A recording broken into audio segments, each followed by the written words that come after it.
said, this is the simplest, shortest project ever. Anyone can do it. All I went to do is get a piece of primed pine wood that's 2.5 inches thick.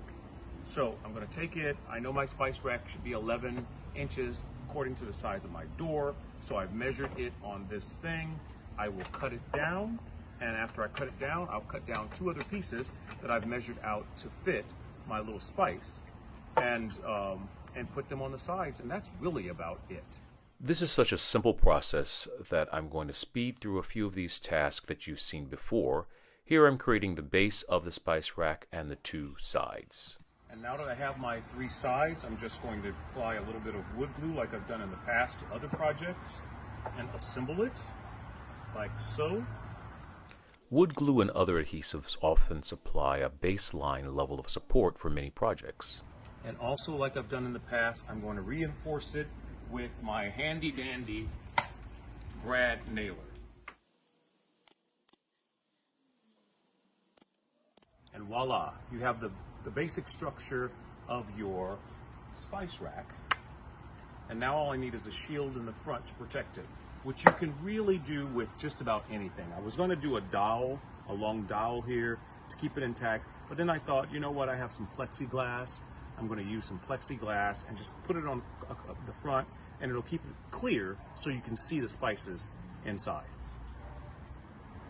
So they sell these little polymer sheets in various sizes. I chose one that was 11 by 14 so that it perfectly matched the size that I was planning to do, so I don't have to do cutting on the sides, just have to do cutting at the top of it. So I'll make this cut, paint this, and then assemble the 2 so I can have my spice rack.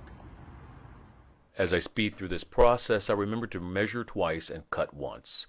I'm cutting this time using a smaller tool called a Dremel, which offers more precision, which came in handy with this material. So now that I have painted all of the 4 spice racks, I took the film off of one of the plexiglass sections that I cut, and just to show you how it's going to look, this is basically the finished product. And now I'll show you how to assemble it. I'm making pilot holes just through the plexiglass so that I can secure the plexiglass to the spice rack using nail heads without splitting the plexiglass. And the nail heads offer a little pizzazz to the spice rack. So these, you can see them, are my little elbow brackets, 1 hole or 1 eye elbow brackets that I'm going to use to secure the spice rack to the cabinet.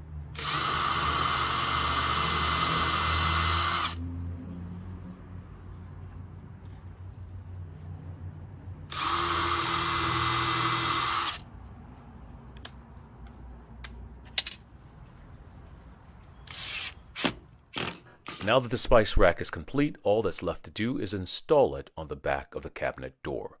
I installed it using the elbow bracket and secured it to the door, and after it's done, it rests on its own weight against the door. I used a level to add a second one to the top, and in total there are 4 spice racks, 2 on each door, now providing great storage for under $10, and I can see all of my spices at a glance.